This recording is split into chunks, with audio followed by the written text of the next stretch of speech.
So, another week and another book finished. Uh, this week, I'm diving back into World War II. Now, in the vast historiography of World War II, the experiences of smaller nations under the Nazi boot has often received way less attention than the grand narratives of the major Allied and Axis powers.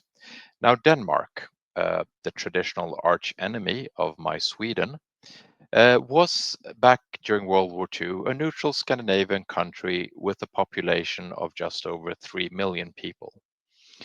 And it's been in English literature overlooked for many decades. Even though it was occupied from April 9th, 1940 to May 5th, 1945, it had a bit of a different story compared to the other nations that were occupied. And thereby I mean that it had some interesting, shall I say, passive accommodation towards the occupation, gradually moving on to active resistance. Now, the book I read was this one, Nathaniel Hong's Occupied: Denmark's Adaptation and Resistance to German Occupation, 1940 to 1945. And it was published way back in 2012. Now, this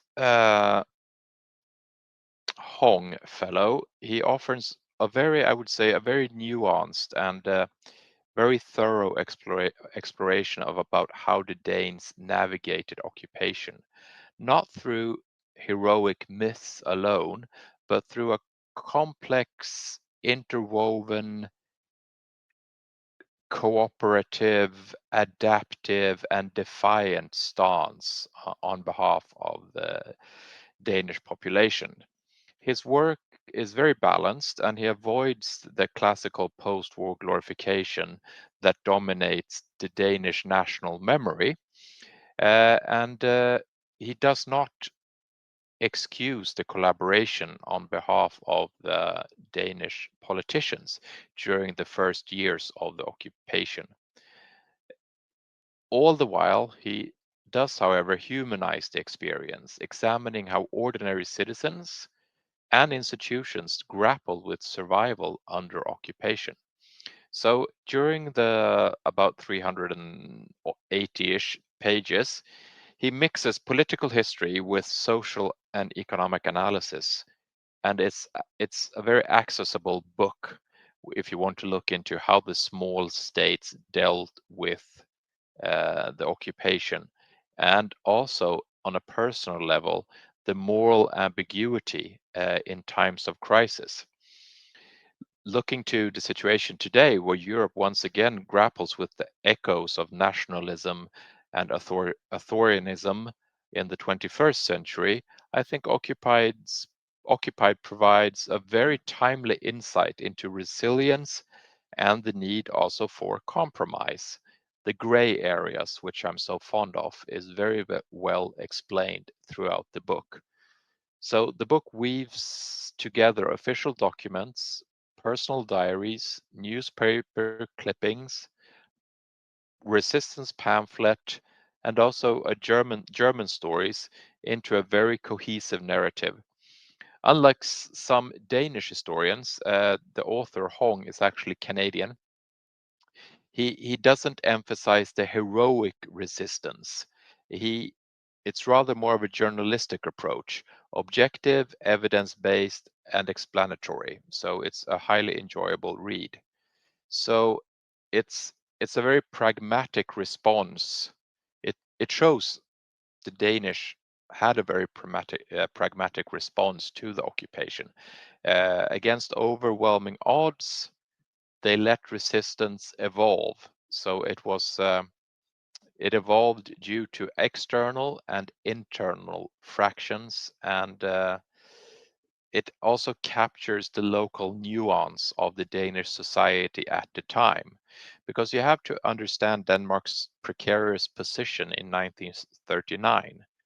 It had been a constitutional monarchy since 1840-ish something, and had always prided itself on neutrality, and that was done due to its policy rooted in the geographic vulnerability placed between Germany to the south and Great Britain to the west, Germany being able to seal off the landway path into Denmark, and of course, Britain being able to seal off the seaward way into Denmark. So, Denmark always had a small army, no real natural defense beyond the narrow straits of Öresund, which of course we Swedes guarded. Denmark had avoided major conflict since the late 19th century. And also economically, Denmark was very, very dependent on being an agrarian exporter of all the goodies, the butter and the bacon and the eggs to the rest of Europe and especially Germany. And Germany was at the time before the invasion Denmark's largest trading partner. So it had fostered an economic interdependence with its future occupier, which would complicate initial resistance efforts, I should say. Now, in the outbreak of World War II in September of 1939, Denmark was thrust into isolation. The Social Democratic government pursued a policy of very strict neutrality, but the Nazi ambitions for Scandinavia, securing iron ore from Sweden and gaining the naval bases in Norway ahead of the British invasion of Norway, kind of sealed Denmark's fate. And on April 9th, 1940, Operation Weserübung saw German forces without a declaration of war, invade Denmark, and Danish defenses crumbled within hours. King Christian X urged surrender to avoid bloodshed, and by noon the same day, Copenhagen was occupied. So, unlike Norway's fierce 5 weeks of resistance, Denmark behaved like the French and waved a white flag quite quickly and swiftly, earning it the label of being a model protectorate under the Reichskommissar Werner Best of the Nazi regime. So the book gives a great or a good and much needed detailing of the pre-war politics, how the coalition government was very fragile, the rise of fascist sympathizers such as the Danish National Socialist Workers' Party, the public sentiment in Denmark favoring peace at any cost. And here he looks at diplomatic cables and intelligence reports showing that both Britain and the Soviet Union offered little to no support to Denmark, leaving them utterly alone. So, in this helpful position, um, Denmark quickly, due to its strong national cohesion, uh, started a collective response of, shall we say, political and occupational appeasement. And this context is, I would say, very crucial to why this initial appeasement was so widespread. Germany stood for 50% of Danish exports in 1941, and in order to sustain employment and to keep the economy at least afloat, the Danish government went along with the German demands. And socially, initially, the occupation basically disrupted daily minimal Danish life to next to nothing. There were no curfews, no mass arrests. There was no arresting of Jews or communists as a general policy. However, the book points to subtle erosions. There was censorship of the press. There were some anti-Jewish rhetoric, and there was seeds of discontent being sown. So you can understand the why of Danish compliance, and it kind of the book prepares you for what will lie ahead for the Danish resistance. And the Danish authority, and when I mean authorities, mainly it's the police and the judiciary, upheld this policy of cooperation with the fascist occupying powers. And for most of the occupation, the Danish police acted as an auxiliary force for the Germans, arresting Danish saboteurs and anti German activists, thereby freeing up German troops to do other duties along the areas of fighting all over Europe. And this, of course, created a deeply conflicted institution, and one institution that would later be tasked with rounding up the Jewish population, and after the war, punishing collaborators while perhaps themselves being part of the collaboration.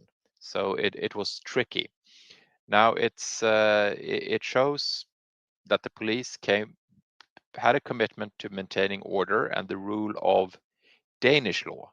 But when Danish law subsequently was superseded by the occupational law, the Danish police were rounded up and sent to internment camps in Germany and no longer was able to serve the interest of the occupier. So here's a very interesting shift that the book goes into in quite a lot of detail.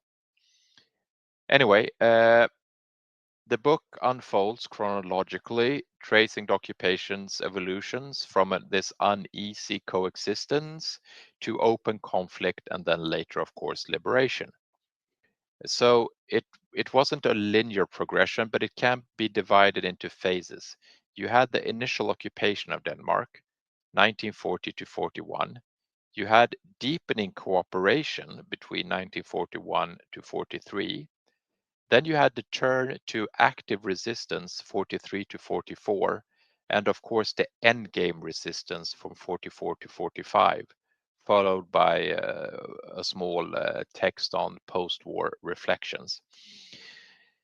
Uh, this cooperation policy, or samarbejdspolitikken, as it's called in Danish, is portrayed not as cowardice, but as, I think one could call it, calculated diplomacy, perhaps, as a way of preserving the Danish democratic institutions and averting a famine in Denmark. Then, after this initial cooperation policy, you have the quiet occupation era, where you look into the economic exploitation, where Germany extracted agricultural goods while Denmark was forced to ration food, which of course made the black market explode and increased class tension within Danish society. And the parliament and the king were, especially the king, was part of a symbolic resistance. And socially, cultural life was still very active in the resistant movement, with subtle protests such as jazz concerts or movies being shown where they were not supposed to be, or movies that were not supposed to be shown that were shown, and so on. Then we came to 1943, when there was a pivot in Denmark. Allied bombings intensified and the sabotage acts multiplied. So German authorities dissolved the Danish government and imposed a direct rule. And outcome of this, there was a general strike in Copenhagen and deportation to concentration camps, and also the flight of about 7,500 about-ish Jews to Sweden in one of the remarkable humanitarian efforts organized by ordinary Danes and partly assisted by actually the German occupation forces. During this time, resistance escalates. Illegal newspapers were put into full circulation, the sabotage of railways, and also intelligence was sent to the Allies by way of the SOE, the British Special Operations Executive. The end parts of the book, or the final sections, cover the liberation and describes the chaotic times of late 1944 and early 45, German retreats, British advancements, and internal purges. Then, of course, you had the settling of the accounts, trials of collaborators, and then the myth making that elevated resistance heroes, while the adapters, and especially the politicians who had adapted, were marginalized and for the time being forgotten. But the interesting thing about the book Occupied is that it intertwines so many stories. You have the farmers trying to get food and having their food confiscated. You had the smugglers. You had the teachers trying to define the curriculum changes. You, Hong does a very good way to humanize the macro history by including a lot of micro stories. Maps, photographies are all included to enhance the readability of this book. So there is a tension from kind of resignation of the Danish society to empowerment. And then finally, it culminates in a very sober assessments of the cost. 3,500 Danish civilian deaths, economic ruin for Danish society, but somehow a preserved Danish national spirit that proved to the Danes themselves that they could rise to the occasion and oppose the fascist. I would say that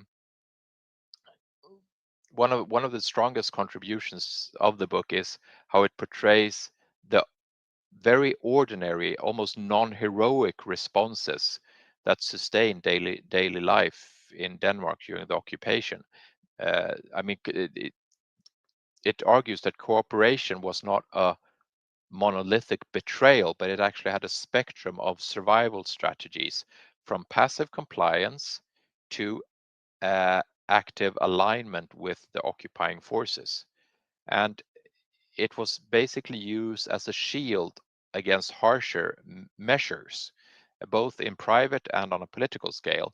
And you have one thing you have to remember is that there were actually elections held in Denmark in 1943 during German occupation, and this is adheres to the level of being able to maintain social structure within the Danish society during the fascist occupation. So I would say there was a socially there was an adaptation. The Danes retreated into their private spheres. They were listening to BBC, but then the cracks started showing. And when rationing became harsher, when cultural censorship became harsher, the underground networks flourished. And then it moves into the gray areas without any pointing any fingers at anyone. You had the people that negotiated, who were pragmatists, and then you had the resistance fighters who joined ranks over the political spectrum. It's interesting to see that you had outside any ethical dilemmas, you had the communists working very closely with the uh, conservatives, the national conservatives within Danish society. However, the broad spectrum of centrist parties, from social democrats to liberals, were the parties who were very happy with being mentally occupied and tried to go with the appeasement policy for as long as they can. So the communists and the conservatives were the parties in Denmark who wanted to maintain Danish sovereignty, although be it on different ideological foundations. But the policy was to unite for the time being in order to push the fascists out. So, during these times, of course, you had the active resistance fighters, and then you had the ordinary citizens who tried to balance resistance with some sort of job security.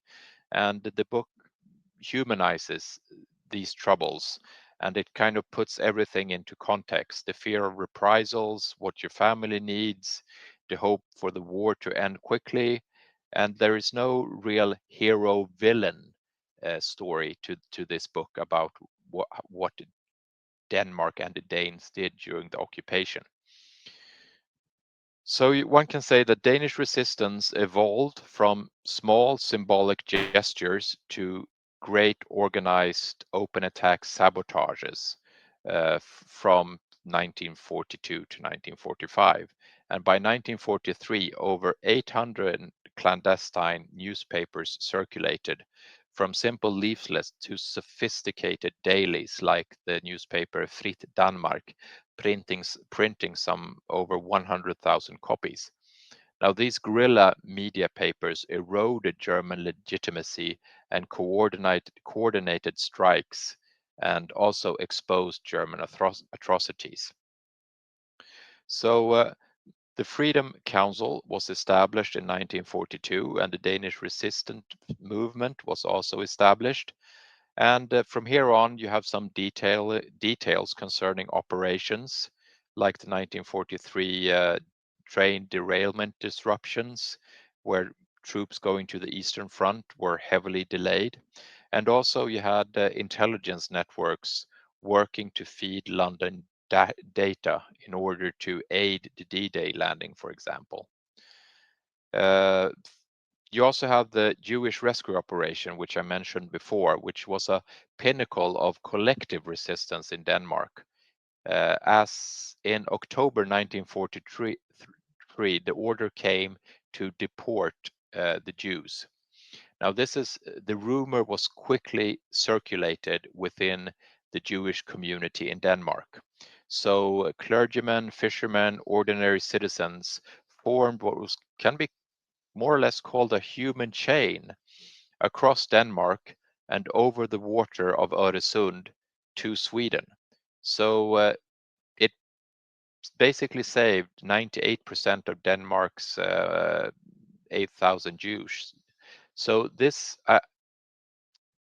Danish miracle was partly stemmed from pre-war integration where Danish Jews were highly integrated into society, and of course a moral outrage against the Germans wanting to attack fellow Danes, be they as it were of Jewish faith. So it's a really good story, and I think the Danes deserve all the credit they can receive for this. Although they did manage to see to it that they were paid for their services, especially the fishermen were often paid a hefty sum from the refugees fleeing Denmark.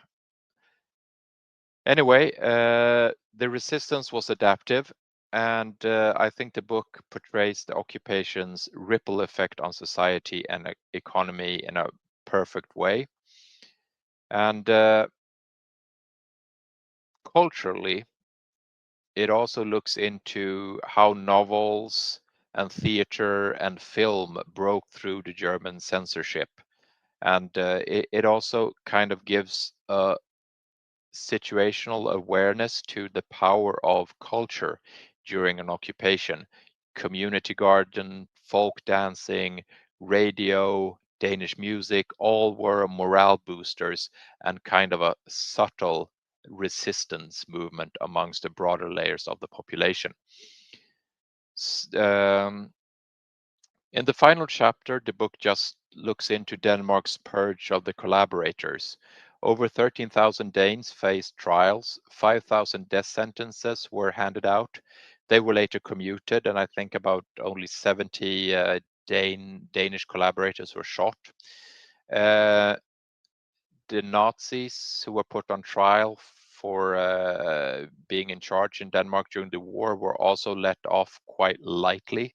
They were not the worst kind of Nazis.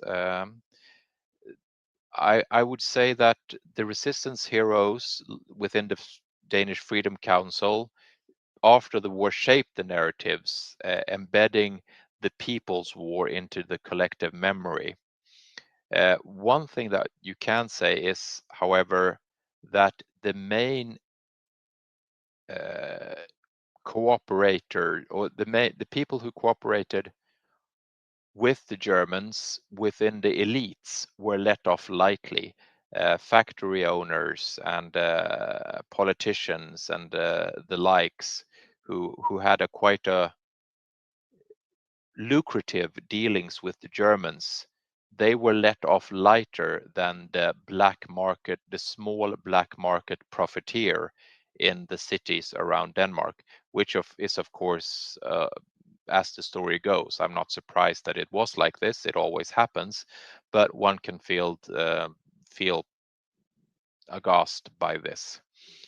Anyway, there's nothing that bolsters the Danish myth in this book. It kind of shows how history is contested uh, by different versions being presented of one the same story by way of having different narratives. So it's a masterful chronicle. It's very nuanced, and it dwells into the gray areas of history and the gray areas of occupation. And it's the book is definitely worth a read, and it endures as a very, very good testament to the human adaptability during occupation. So if you find it, do buy it and do give it a read.